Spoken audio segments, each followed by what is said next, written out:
Welcome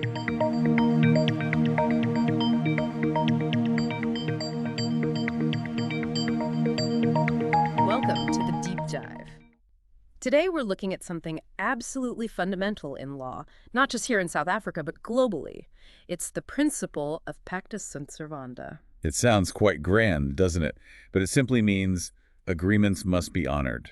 It's the bedrock. Exactly. And, many of us, perhaps in business or even personal life, sometimes operate on the assumption that, well, long-standing habits or informal ways of doing things, that's how we've always done it, carry real legal weight. That sense of custom and practice. Precisely.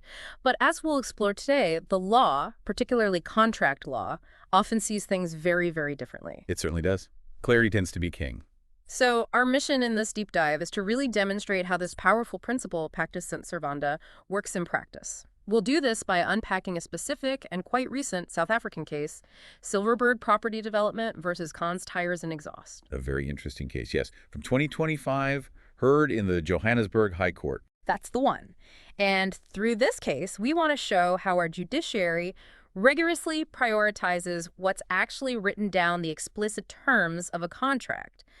This ensures, or aims to ensure, certainty and predictability, especially in things like commercial leases. And that certainty is just so vital, isn't it? Yeah. Pacta Sunt Servanda isn't just legal jargon. It's, well, you could say it's the glue holding commercial relationships together. That's a good way to put it. Think about it. If every past favor, every informal nod could just unravel a carefully drafted written agreement, well, it would be chaos, frankly. Complete uncertainty. No one would know where they stand. Exactly. So this principle is fundamental. It fosters trust, reliability in transactions. It's ultimately about predictability. That's the key word here. Predictability. Okay, that makes perfect sense. So let's dive into the actual case then, Silverbird Property Development versus Khans Tyres. What was the basic situation? Right. So at its core, the dispute was relatively straightforward. You had a landlord, Silverbird Property Development, and they decided to terminate a lease agreement they had with their tenant, Khans Tyres Exhaust. And their reason for termination? It was based on a very clear, explicitly stated termination clause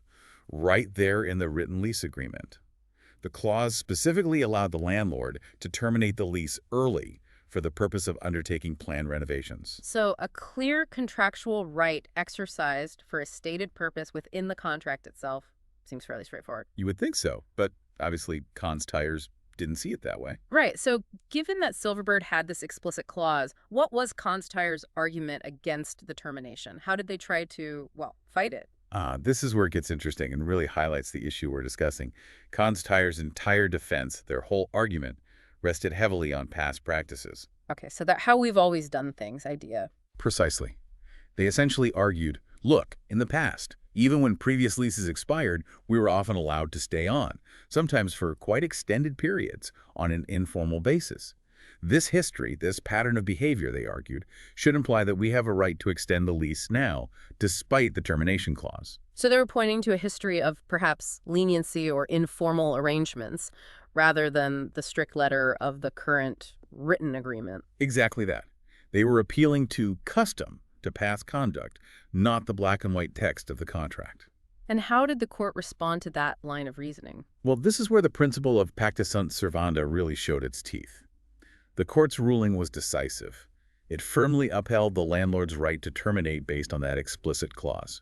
No ambiguity there, then? None. The court's core finding was unequivocal. Explicit written agreements take absolute precedence. Any customary practices, any past behaviors simply cannot override what the parties formally agreed to in writing. So the judgment essentially drew a very clear line in the sand. A very clear line. It stated explicitly that past conduct, however consistent it might seem, cannot modify the existing terms, it can't supersede them, and importantly, it cannot create new rights that weren't documented in the formal agreement. Wow. That's a powerful affirmation of the written contract. It really drives home the point, doesn't it? It's like the court saying, if it's important, write it down. And once it's written down and agreed upon, that's what matters. That's the essence of it, yes. Write it down and stick to what's written. This obviously provides that crucial clarity and predictability we talked about, especially in commercial transactions. Now, for our listeners, perhaps running businesses, maybe dealing with leases themselves, what's a common scenario where they might mistakenly rely on past practice? Oh, it happens quite often. A very common mistake is assuming that just because Say a landlord has been flexible before, maybe accepting rent a few days late without penalty consistently, or perhaps allowing a tenant to stay on month to month after a lease expires without signing a formal extension. Right, those kinds of informal understandings. Exactly. The mistake is assuming that this past flexibility somehow morphs into a new, legally enforceable right for the future. This Silverbird ruling slams that door shut.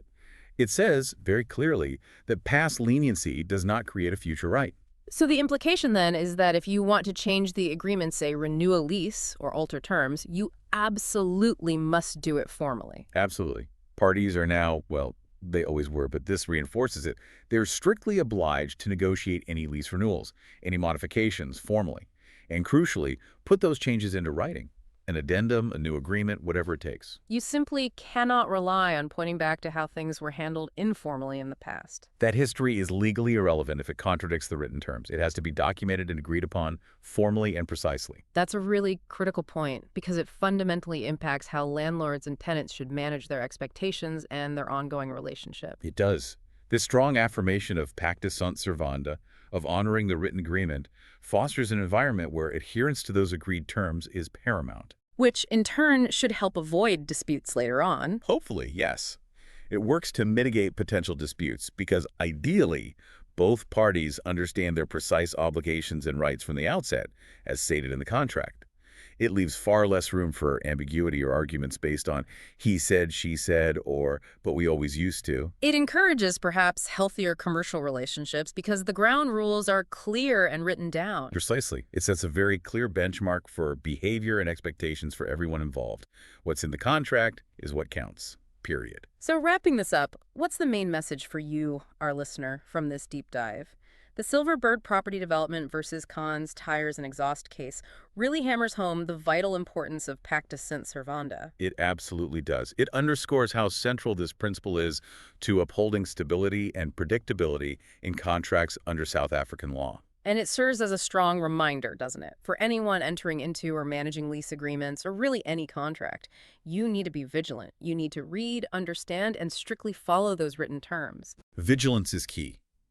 Relying on informal history, on past practices, over what's actually documented in black and white, well, as this case shows, that's a very risky approach in business. It can lead to significant trouble down the line. Indeed. And perhaps this leads us to a final thought, something for you to reflect on. Okay. In your own agreements, whether business or even significant personal ones, ask yourself, how rigorously do you actually scrutinize the written terms before signing? And perhaps more subtly, are you absolutely certain that any established past practices, any informal ways you've been doing things, don't inadvertently contradict or perhaps undermine the explicit clauses you formally agreed to on paper? That's a really pertinent question. Are your actions and assumptions aligned with the actual written word of your contracts? Something definitely worth mulling over. Thank you for joining us on the Deep Dive.